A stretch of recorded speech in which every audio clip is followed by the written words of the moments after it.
Hey, what's up YouTube? In today's video we're going to be talking about my Dyson Animal Complete up13. Now this was a Cyber Monday deal on Dyson's eBay page that I got refurbished for $150, which is a really good deal. If you're looking for a Dyson, I know they're still doing refurbished machines for greatly reduced prices.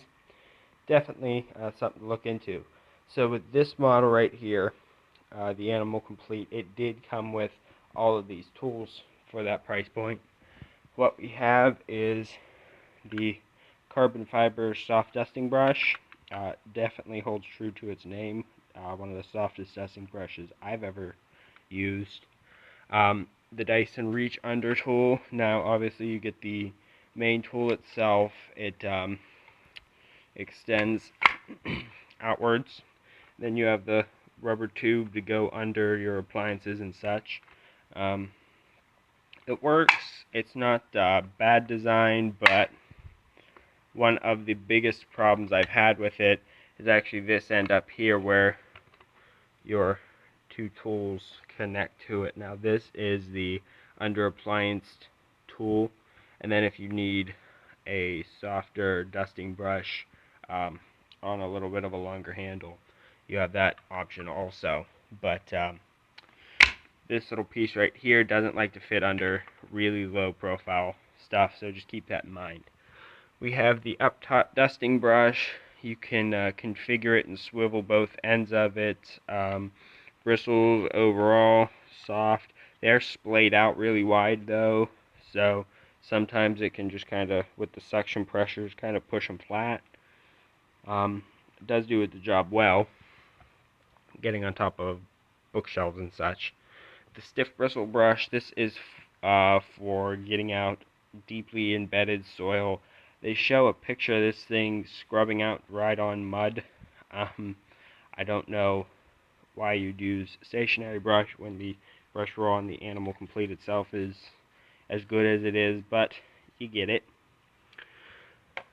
Mattress tool is basically an oversized upholstery brush. It does work well for what it does. It's just a little bigger, covers a little more area, and you have suction inlets on each side, so that it works well. And now my personal favorite, and I thought this was just going to be some sort of gimmicky, whatever.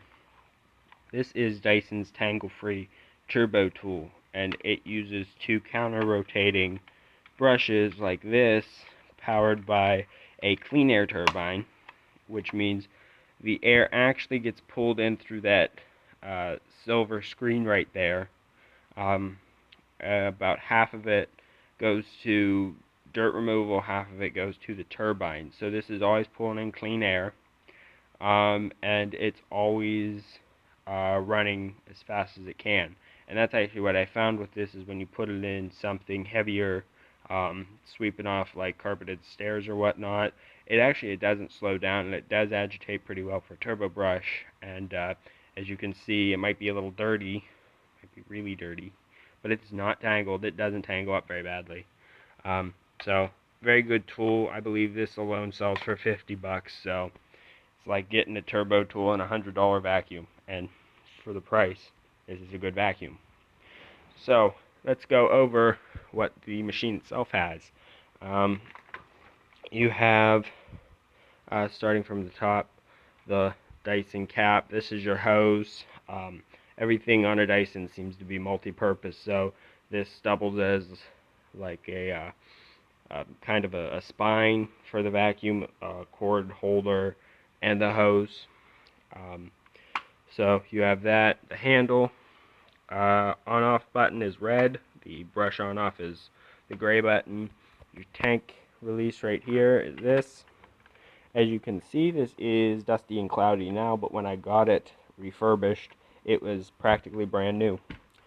Pop this open. You can see there is a little bit of dust around the seal. This is with about, I'd say 2 weeks or so of use. The filter itself is still shiny and relatively dust-free and still white. These machines do pull all the air through the center of these filters, but yeah, still nice and clean. This is, of course, a Dyson ball, so it does have that ball swivel steering on board, which works surprisingly well. You have to get used to it a little bit. At first, I was just trying to use it like, say you would like the Shark Navigator type of swivel steering, where you can just twist the handle back and forth and the head moves.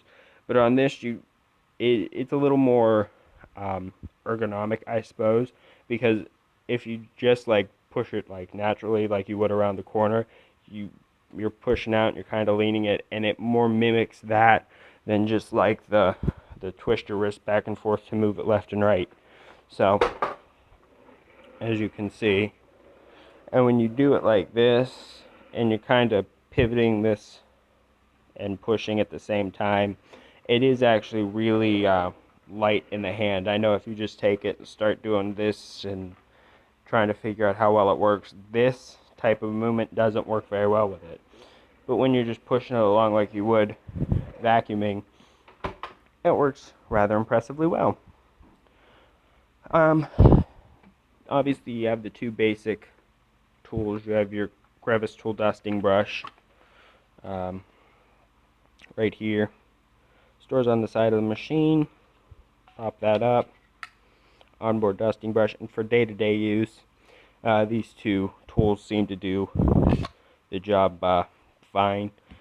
I use those tools more as like in a weekly cleaning or whatnot. You know, bust out all the tools on Saturday, give everything a good clean over with the specialty tools. And of course the onboard, they call this a stair tool. It's their upholstery tool. It kind of has a bend up at the front with like a dedicated suction channel, and then this part right here kind of seals off like a regular upholstery brush would with the litter picker strip and all that stuff. So good design, a little bit unusual, but it does work well. And of course these just clip right on around the bin. We'll go down. This has a the newer Dyson brush swirl head on it. It has this little plastic, I believe it's a little it's a little plastic screen up behind the brush roll. And some people are taking those out. They're calling it modifying them. I really don't see the point in it. I mean, I kind of get the idea that it blocks off the airflow a little bit, but I think this is more, it targets the suction to right behind where the brushes are flicking the dirt out, and it's pulling that in.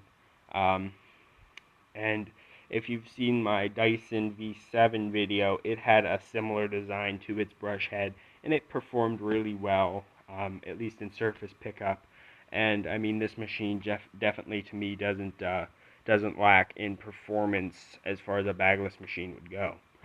It has their active base plate here, which is their automatic adjusting head. Works a lot better than the DC-14, which I do happen to have right downstairs, so I might get on a video of that at some point comparing these two. Maybe do a little bit of an evolution of Dyson. But it definitely works better. Real long, stiff bristles. That is the big thing with this. Really long, stiff bristles.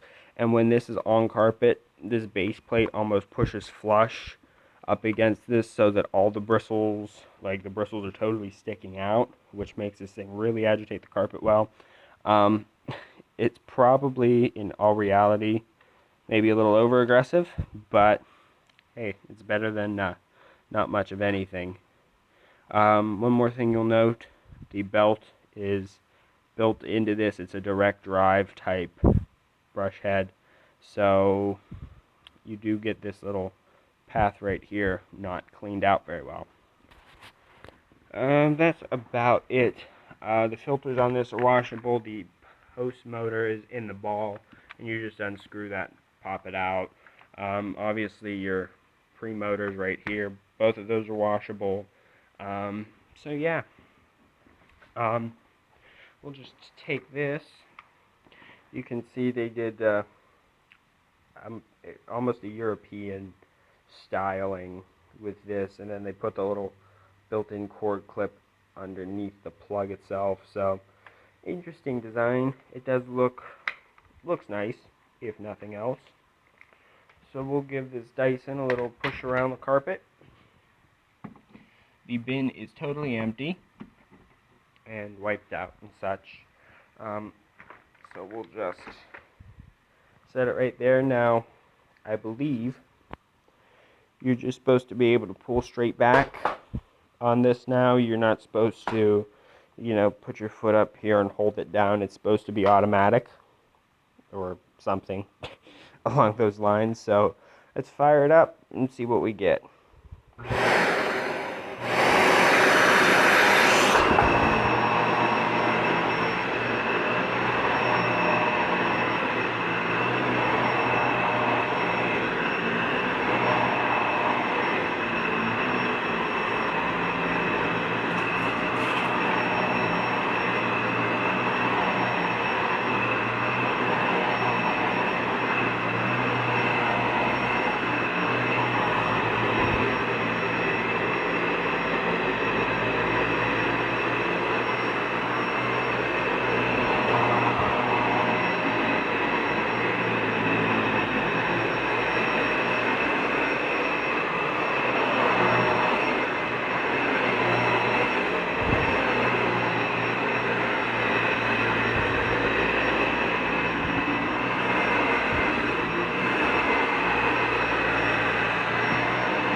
So, a little bit of a push around there, and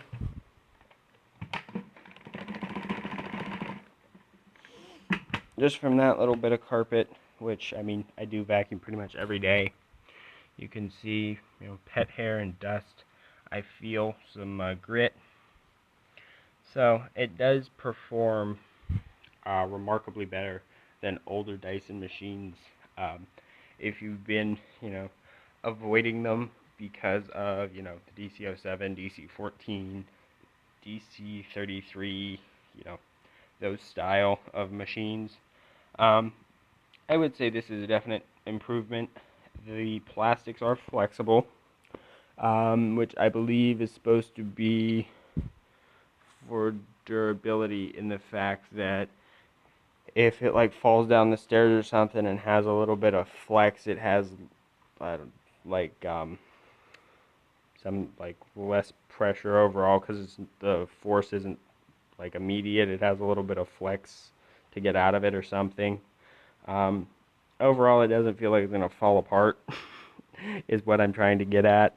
But not bad overall. I'm actually pretty impressed with it. And for $150, including the tools, pink isn't exactly my color of choice, but the machine in general is not a bad deal. So, thanks for watching this video. If you stuck around with me for 14 minutes talking about a refurbished Dyson, I appreciate that. Like, comment, and subscribe. Post any questions down below, and I will see you in another video. Goodbye.